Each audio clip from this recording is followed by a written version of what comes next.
세계 3대 폭포 중에서 가장 긴 폭포는 그 아프리카 남부 잠비아에 있는 빅토리아 폭포입니다. 빅토리아 폭포는 길이가 1600m이고 높이가 100m이고 분당 떨어지는 물의 양이 5억 리터라고 합니다. 빅토리아 폭포에서 일어나는 물보라와 경음이 수키로 떨어진 곳에서도 들리고 또 보인다고 합니다. 그런데 성령이 오순절날 임했는데 성령이 물질은 아니지만 빅토리아 폭포에서 떨어지는 물처럼 강력하고 엄청나게 풍성했습니다. 한번 그렇게 임하고 끝나는 것이 아니라 계속 지속적으로 임하는 겁니다. 오순절날 이 성령의 임하심은 마치 육지와 섬 사이에 다리를 놓는 것과 같습니다. 이 오순절날 이제 그렇게 성령이 임하게 되는데 그게 이제 다리를 놓는 것과 같은데 이 섬과 이 육지 사이에 다리를 놓을 때는 힘들어요. 수고를 많이 하지만 일단 이제 다리가 개통이 되면 차나 사람들이 많이 오고 가게 됩니다. 그와 같이 오순절날 성령이 강력하고 풍성하게 임했는데 그때 이후로 모든 믿는 자들에게 성령이 계속 임하는 겁니다. 그리고 오순절날 성령의 부어짐은 즉흥적으로 이루어진 것이 아니라 오래전부터 약속한 말씀의 성취라는 겁니다. 구약의 요엘서에서 약속한 것의 성취이고 또 세례요한이 나는 물로 세례를 주지만 내 뒤에 오시는 분은 성령으로 세례를 준다 하였는데 그게 이루어진 것이고 예수님이 여러 번에 걸쳐서 내가 떠나야 성령이 너희에게 이제 온다고 말씀했는데 그 말씀이 응한 것이고 예수께서 부활하신 후에 아버지께서 약속하신 것을 기다리라 하는데 그 약속한 게 임한 겁니다. 먼저 이 성령이 어떤 식으로 임했느냐 하는 겁니다. 1절을 보면 오순절날이 이미 이름에 그들이 다 같이 한 곳에 모였더니 오순절날은 이제 6월절로부터 한 50일이 지난 날입니다. 예수께서 6월절날 죽으셨고 사흘 후에 부활을 하셔서 40일 동안 제자들에게 여러 번 나타나셨다가 승천을 하셨습니다. 예수께서 승천하신 후에 120명의 제자들이 이 마가의 다락방에 모여서 기도를 한 지 열흘째 되었는데 그날이 이제 오순절입니다. 성령이 그날에 120명의 제자들에게 임했습니다. 여러분, 하나님은 성령을 국회의원들 모임이나 과학자들의 모임이나 교수들의 모임에 주신 것이 아니라 마가 다락방에서 기도하는 갈릴리 사람들, 평판도 안 좋고 가난하고 배우지 못한 그 갈릴리 사람들에게 주셨습니다. 하나님은 사람을 외모로 보지 않으십니다. 사회적인 지위나 경제력이나 학벌과 상관없이 말씀을 사모하고 기도하는 무리에게 가장 귀한 성령을 주십니다. 그래서 이 공동체로 함께 모여 말씀을 나누고 기도하는 게 얼마나 중요한지 모릅니다. 그들에게 이제 가장 귀한 성령을 주기 때문이죠. 그런데 기도한 지 열흘째 된 그 오순절에 이 성령이 그들에게 임하는데 동영상을 본 것처럼 2절, 3절에 잘 설명이 되었습니다.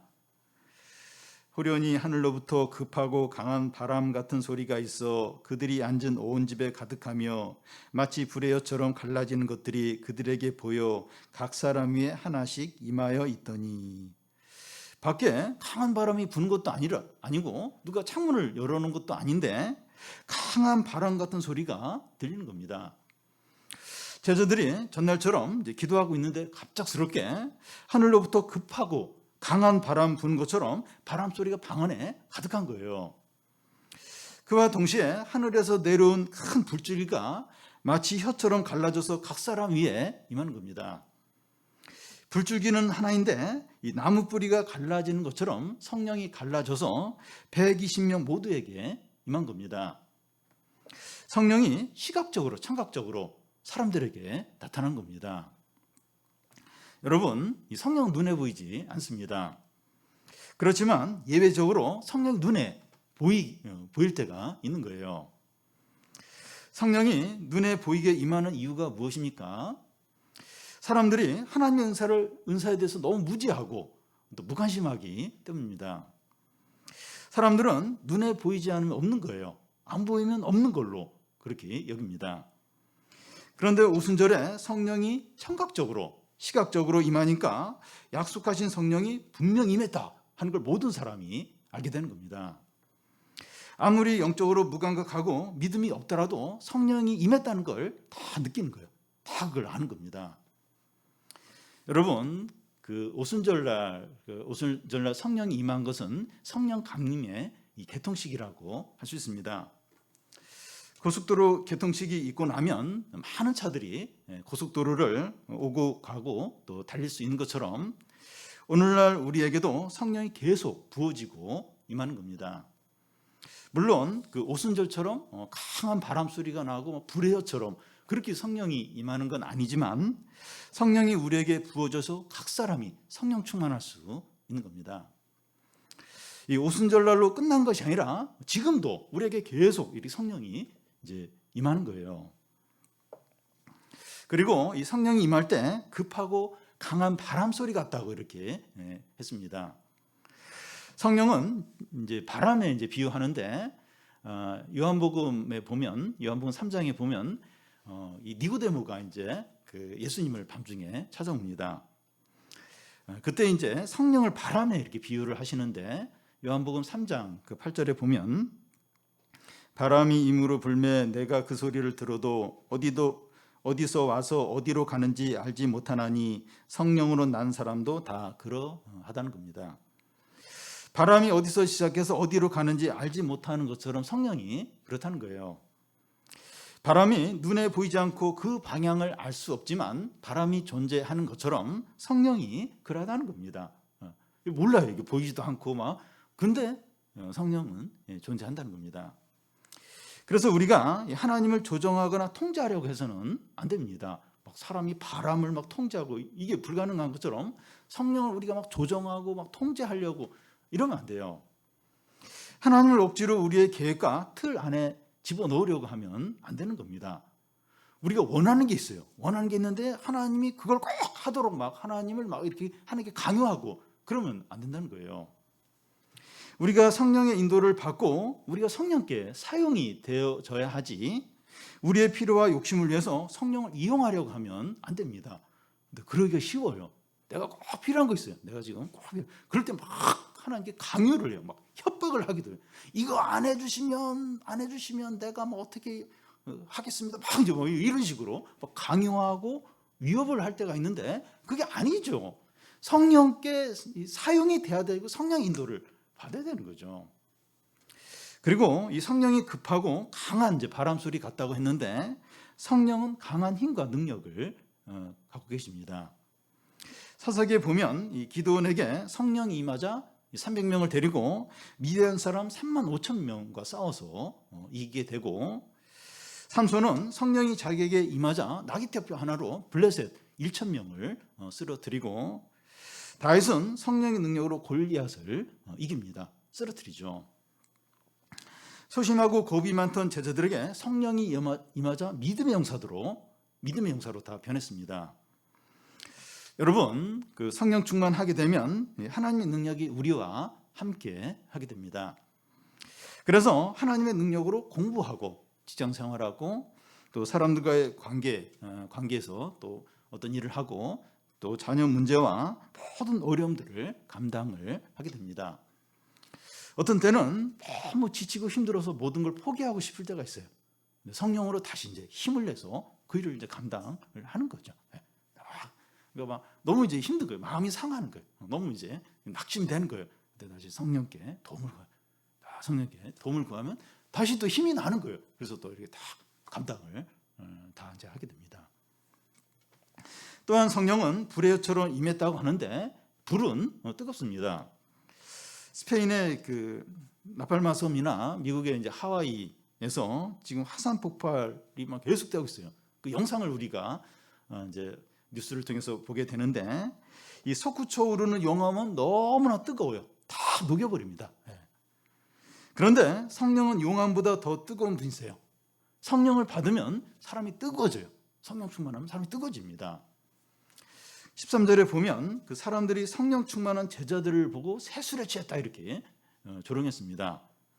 제자들의 얼굴이 벌겋고 또 술 취한 사람처럼 그렇게 뜨거웠던 것 같아요. 그러니까 뭐 저자들이 좀 술 취해가지고 저런다고 이러면서 뭐 성령을 받으니까 뜨거운 겁니다. 교인인데 차갑고 냉랭할 수 있습니다. 쌩하니어도 시원한 바람이 그냥 그럴 수 있어요. 그런데 성령 충만하면 따뜻해져요. 뜨겁게 사랑하게 됩니다. 전에는 찬양이나 기도나 예배를 드릴 때 형식적이고 영혼 없이 드렸는데 성령 충만해지면 뜨겁고 간절하게 기쁨으로 예배를 드리게 됩니다. 이 성령이 사랑과 다른 사람들에 대해서 뜨겁게 사랑하게 합니다. 하나님뿐만 아니라 사람에 대해서도 뜨겁게 사랑하게 해요. 이 성령이 뜨거운 분이니까 그렇게 됩니다. 여러분, 성령이 함께하지 않는 신앙생활은 죽은 겁니다. 요즘 우리가 지쳐있고 의욕이 하나도 없고 기쁨도 없고 또 분노가 가득하고 또 냉랭하게 신앙생활을 하고 있다면 성령이 함께하지 않기 때문이에요. 뭐 다른 게 문제가 아니에요. 물론 다른 어려움이 있어서 마음이 힘들어서 그럴 수 있는데 그게 진정한 원인이 아니에요. 이 성도인데 성령이 함께하지 않은 거예요. 성령이 있지만 너무 적은 바닥에 조금, 그러니까 이제 지치고 기쁨이 없고 작은 일에 화가 나고 신앙생활에 아주 냉랭하게 영혼 없이 그냥 신앙생활을 하게 되는 겁니다. 우리는 성령을 간절하게 구해야 됩니다. 그래서 우리 안에 이제 불덩이를 가지고 예배 드리고 또 다른 사람 사랑하고 또 모든 일을 하는 겁니다. 이게 성령 이만큼 중요해요. 이만큼. 이거 뭐 결정적입니다. 다음은 그 성령이 임하자 제자들에게 나타난 겁니다. 4절을 보면 우리 같이 한번 읽겠습니다. 그들이 다 성령으로 충만함을 받고 성령이 말하게 하심을 따라 다른 언어들로 말하기를 시작하니라. 성령이 제자들에게 임하자 성령이 제일 먼저 하시는 일은 뭐 질병을 낫게 하거나 경제적인 문제를 해결하거나 현실적인 문제를 해결해 주는 것이 아니었습니다. 다른 언어로 말하게 하는 겁니다. 이게 무슨 말인가 하면 그 오순절에 세계 각지에 흩어졌던 유대인들이 예루살렘에 모였는데 그들이 자기 지역의 언어로 이렇게 말하는 것을 듣는 겁니다. 오순절은 유대인의 3대 절기 중에 이제 하나인데요. 우리 한국 사람들에게 설날이나 명절이 되면 고향으로 다 이렇게 고향으로 돌아가는 것처럼 오순절이 되면 세계에 흩어졌던 유대인들이 성전이 있는 예루살렘으로 모이게 됩니다. 이제 이런 유대인들을 이제 디아스포라라고 하는데 유대인들은 특히 세계 각지에 흩어져서 이제 살았습니다. 그래서 이제 유월절이나 뭐 오순절 이렇게 이런 절기가 이제 오면 이제 흩어졌던 유대인들이 이제 성전이 있는 예루살렘으로 이제 모입니다. 그때 유대인들이 세계 어느 지역에서 모였는가 하는 게 9절에서 11절까지 나와 있습니다. 우리 한 절씩 교대 읽겠습니다. 우리는 바데인과 메데인과 엘람인과 또 메소포타미아, 유대와 갑바도기와 본도와 아시아,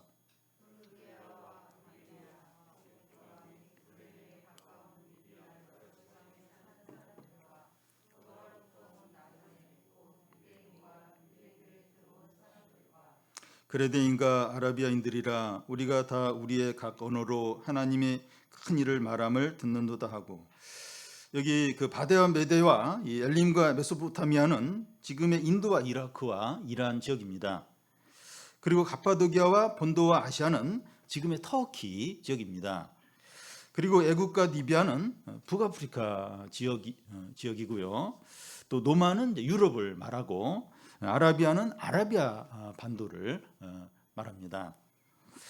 이런 곳들에 흩어져 살던 유대인들이 오순절이 되어 성전이 있는 예루살렘으로 모인 겁니다. 그런데 그들이 성령 충만한 제자들을 통해서 자기 지역 언어로 말하는 것을 듣는 거예요. 마가 다락방에 모인 이제 대부분의 사람들이 갈릴리 사람들인데 이 사람들은 이제 배우지 못한 사람들이에요. 또 외국에 뭐 여행을 간 적도 없는데 세계 각 지역의 언어를 이제 말하는 겁니다. 예를 들어서 그 성령 충만한 한 제자는 일본어를, 또 다른 한 제자는 스페인어를, 다른 한 제자는 러시아어를, 이런 식으로 한 제자가 한 가지 언어를 막 이제 이렇게 이제 말하는 겁니다. 성령 충만한 제자들 중에서 세계 각지에서 온 유대인들이 그 유대인들 간의 의사소통이 이루어진 겁니다. 그러니까 성령으로 언어가 하나로 이제 통일된 거죠. 이 창세기에 보면 이제 바벨탑 사건이 나옵니다. 그때는 언어가 이제 하나였어요. 그 당시 사람들이 하나님을 떠나고 교만해져서 높은 탑을 이제 쌓으려고 했습니다. 555m 이 롯데타워 같은 높은 이제 탑을 쌓아서 하나님 같이 높아지려고 그렇게 했습니다. 그러자 하나님은 그들의 언어를 혼잡하게 해서 언어가 안 통하는 거예요. 거기 뭐 돌 올려줘, 뭐 나무 올려줬는데 안 통하는 거 언어가. 그러니까 이 탑 쌓는 걸 이제 중단하고 이제 사람들이 이제 흩어지게 됩니다. 그래서 오늘날처럼 언어의 종류가 많은 겁니다. 언어가 다르니까 온 인류가 하나가 될 수 없어요. 그리고 언어가 다른 민족끼리 또 싸웁니다. 그래서 인류는 뭐 올림픽이나 월드컵이나 음악이나 영화나 유엔 활동 이런 걸 통해서 이제 하나가 되려고 그렇게 이제 애를 쓰죠. 근데 실패합니다. 올림픽이나 월드컵을 하면 더 자기 민족주의 중심이 돼요. 더 막 자기 나라 중심으로 똘똘 뭉치죠. 여러분, 이런 것들로는 인류가 절대로 하나가 안 됩니다. 한 나라 안에서, 한 가정 안에서, 한 직장 안에서, 한 교회 안에서도 하나가 못 됩니다. 이 가족을 생각해 보면 부부 사이나 부모와 자녀 사이나 형제들 사이에서 하나가 되지 못해요. 한 가족이니까 당연히 하나가 되죠. 아니, 이게 하나가 안 됩니다. 가족이고 이 부부라고 해도 하나가 아니에요. 부부는 분명히 하나인데 가족은 하나인데 하나가 아니에요. 왜 그렇습니까? 자기 중심적이고 이기심이 그대로 있기 때문에 뭘 해도 이제 하나가 안 되는 거죠. 오직 성령을 통해서만 사람들이 하나가 됩니다. 성령이 사람들 안에 있으면 언어와 피부색과 민족과 문화와 빈부격차와 학벌과 성별과 나이를 다 뛰어넘어서 하나가 됩니다. 가족이라고 해서 교인이라고 해서 자동적으로 하나가 되는 것이 아니라 성령을 통해서 하나가 됩니다. 말이 전혀 통하지 않는 외국인이더라도 눈빛, 손짓, 발짓하면서 우리는 하나다. 이게 이제 느껴져요. 말이 안 통해도 하나로 이렇게 하나로 느껴집니다. 우리가 공간적으로 가깝고 인간적으로 잘 알지만 마음이 하나 되지 못하고 서로 사랑하지 못하는 이유는 성령이 함께하지 않기 때문입니다. 우리는 이 성령을 통해서 모든 차이와 갈등과 오해를 뛰어넘게 됩니다. 뭔가 이렇게 안 맞아도 이 성령을 통해서 이제 그걸 뛰어넘으면서 이렇게 하나가 되죠. 그러니까 서로가 이제 그렇게 성령 충만하면 좋은데 한쪽이라도 다른 한쪽은 아니더라도 한쪽이라도 이제 성령 충만하면 그 관계가 좋아져요. 그리고 이제 소망이 있습니다. 우리에게 성령이 얼마나 필요한지 몰라요. 얼마나 이 성령이 함께함으로 얼마나 능력 있게 하고 또 뜨겁게 하고 하나 되게 하고 얼마나 풍성하게 하는지 모릅니다. 그러면 성령 충만한 제자들이 다른 언어로 무엇을 말했습니까? 11절 보면 중간쯤인데요. 우리가 다 우리의 각 언어로 하나님의 큰 일을 말함을 듣는도다. 이 하나님의 큰 일이라고 하는 것은 하나님이 행하신 일들, 이적들을 말합니다. 하나님은 살아계시고 행동하십니다. 하나님은 과거에도 행하셨고 현재도 행하고 계시고 미래도 행하실 겁니다. 하나님 일을 하세요. 하나님 일을 하시는데 쉬지 않습니다. 쉬지 않고 계속해서 일을 하십니다. 하나님이 행하신 일들은 큰 일이에요. 놀라운 일들입니다. 출애굽기에 보면 애굽에 10가지 재앙을 내리시고 홍해를 가르시고 또 광야 40년 동안 만나를 내리시고 반석에서 물을 내셨습니다. 엘리야가 기도하자 하늘에서 불이 내려서 재물을 다 태웠습니다. 성경에 보면 하나님의 놀라운 일들, 큰 일들이 많이 나와 있습니다. 그런데 하나님께서 행하신 모든 일 중에서 가장 큰 일이 무엇일까요? 하나님께서 아들을 보내셔서 십자가에 죽으시고 다시 살아나시고 하늘 보좌 우편에 앉으신 후에 성령을 내려주신 겁니다. 여러분 그 홍해를 가른 거나 또 막 10가지 애굽에서 재앙과 하나님의 아들이 이렇게 사람이 되시고 고난당하시고 죽으시고 부활하시고 어느 게 더 큽니까? 하나님 자신이 오셔서 죽으시고 부활하시고 또 성령을 하나님을 내려주셔서 성도들 마음 안에 계시고 이게 진짜 큰 거죠. 하나님 자신이 이제 죽고 막 살아나고 막 오시고 이게 진짜 큰 일이죠. 능력으로 이제 하신 것보다 이게 훨씬 더 큰 일이죠. 이 성령 충만을 받은 제자들이 제일 먼저 한 것은 사람들의 병을 고치거나 귀신을 쫓아내는 것이 아니라 하나님께서 행하신 놀라운 일을 전하는 겁니다. 왜냐하면 이 하나님이 행하신 일을 아는 것보다 사람들에게 더 필요한 게 없기 때문이죠. 여러 가지 필요가 있어요. 근데 하나님이 행하신 그 일을 아는 것, 이것만큼 사람에게 필요한 게 없습니다. 여러분, 오늘날 이 세상에 많은 고통과 슬픔과 비극과 싸움이 가득한데 진정한 이유가 무엇입니까? 정치를 잘 못해서거나 경제가 어려워서거나 주택 문제가 심각해서가 아닙니다. 사람들이 하나님께서 하신 일을 알지 못하기 때문입니다. 그러니까 그동안 인류는 하나님을 아는 이건 다 내려놓고 그냥 어떻게 해서든지 경제, 정치, 또 교육 이런 걸로 이제 인류 문제를 해결하려고 했습니다. 유럽에서는 이제 계몽주의자들이 이성과 합리 이걸 잘 이렇게 하면 이제 이 세상이 천국 같은 곳이 될 거다. 1차, 2차 세계대전이 터지면서 더 이상 그런 얘기를 안 해요. 이성과 합리 이걸로 이제 세상을 바꿀 수 있다 이런 얘기를 안 해요. 그러니까 그동안 이제 그 하나님 빼고 모든 걸 이제 해가지고 이 인류가 이렇게 행복해지는 철저히 실패를 했습니다. 하나님께서 하신 일이 복음이죠. 이게 기독교입니다. 코로나가 닥치면서 취업도 어렵고 또 사업도 어려우니까 사람들이 영끌 비투하면서 부동산에 투자하고 또 주식에 이제 투자를 했는데 최근에 이제 은행 금리가 오르고 있고 또 주식값이 많이 떨어졌습니다. 앞으로 얼마나 더 떨어질지 모릅니다. 이런 투자를 할 돈마저 없는 서민들은 800만 분의 1의 당첨 확률을 기대하면서 복권을 삽니다. 코로나 이후로 이 복권 판매량이 얼마나 많이 늘어났는지 모른다고 합니다. 사람들이 부자 되고 행복해지려고 이렇게 하는데 더 가난해지고 더 불행해지고 더 비참해지고 있습니다. 여러분, 사람들의 모든 고통과 불행과 불행의 진정한 해결책이 뭡니까? 하나님이 우리를 위해서 행하신 일을 아는 데 있습니다. 진정으로 그러해요. 진정으로. 정치나 경제나 교육이나 이게 도움이 되긴 해요. 근데 이게 진정한 문제가 해결이 안 돼요. 하나님을 아는데 거기에 진정한 해결이 있습니다.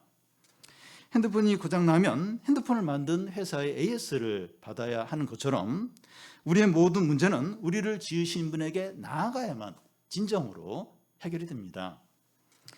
사람들이 하나님을 떠나 살면서 심각하게 고장났어요. 많은 문제가 있는데 그 하나님께 나아가면 고침을 받을 수 있는데 안 나가는 거예요. 그 고장난 상태에서 이것저것 하니까 진정으로 해결이 안 되는 거예요. 가서 AS 받아야 되는데 안 가는 거예요. 끝까지 안 가는 거예요. 복음을 듣고 믿으면 진정으로 해결이 돼요. 진정으로 고장난 부분이 고쳐지는데 안 나가는 거예요. 그러면서 자기 나름대로 막 해요. 철저하게 실패할 뿐이죠. 여러분, 우리가 하나님을 찾고 예배드리고 기도하는 이유는 하나님께서 지금도 우리를 위해서 행하고 계시기 때문입니다. 이게 아니면 옛날에 이렇게 하나님 무슨 일을 하셨고 지금은 행하지 않고 있으면 지금 우리가 예배드리는 게 아무 의미가 없어요. 지금도 여전히 하나님이 행하고 계시기 때문에 우리가 예배를 드리고 기도를 하는 거죠. 여기서 하나님이 행하시는 일이 어떤 겁니까? 하나님 행하신다는데 어떤 겁니까? 기도응답이나 질병이 낫거나 경제적인 필요가 채워지거나 불가능해졌던 일이 이루어지는 이런 일이 1차적으로 해당이 됩니다. 그런데 원한대로 되지 않고 고난 가운데 있지만 신앙이 회복이 되고 변하고 회개하고 말씀을 믿게 되고 하나님께 돌아오고 구원받고 이런 것도 여기에 해당이 됩니다.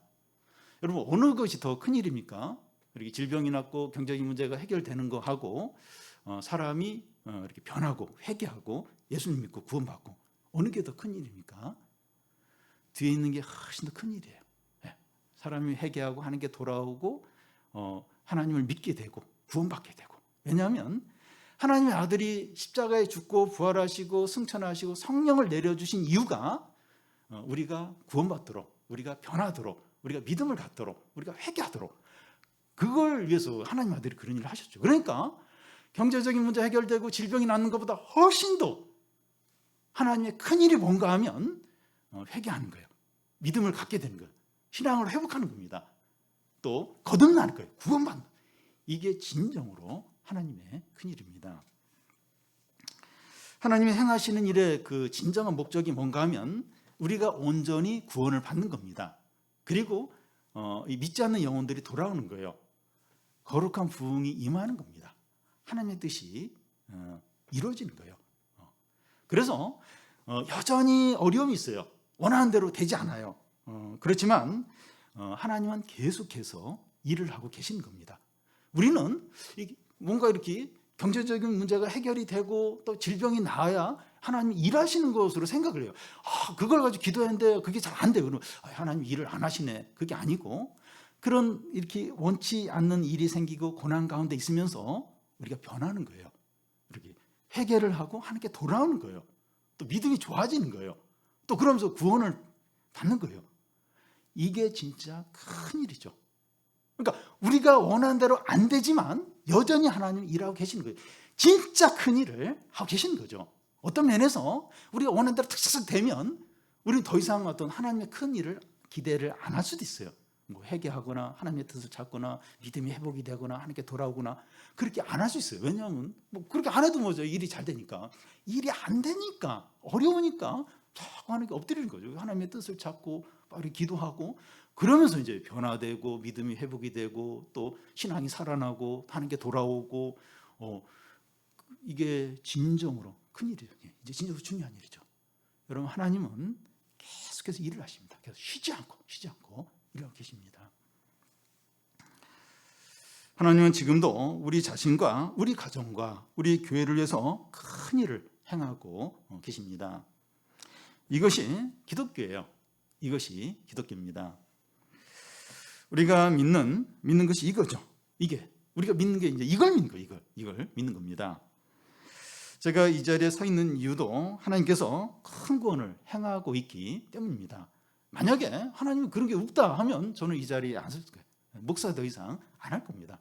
하나님이 계속 큰 일을 지금도 행하고 계시기 때문에 제가 이 자리에 서서 이 자리에 서 있는 거죠. 그래서 저는 제 자신이나 저의 가정이나 우리 교회나 우리 교인들의 상황이 아무리 절망적이고 어렵더라도 낙심하지 않아요. 낙심하지 않습니다. 왜냐하면 하나님께서 지금 이 순간에도 큰 일을 행하고 계신다는 것을 믿기 때문입니다. 당장 현실적 문제는 해결이 안 되더라도 진짜 큰일.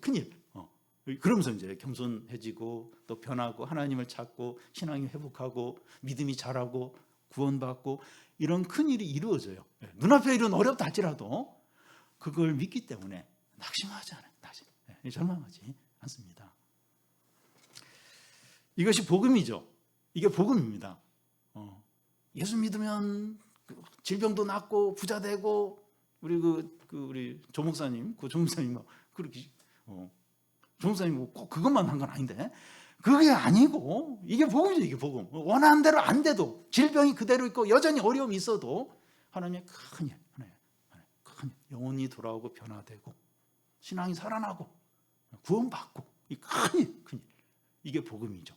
우리가 믿는 게 이거죠. 이겁니다. 여기에 우리의 모든 소망과 회복과 구원이 있습니다. 여기에.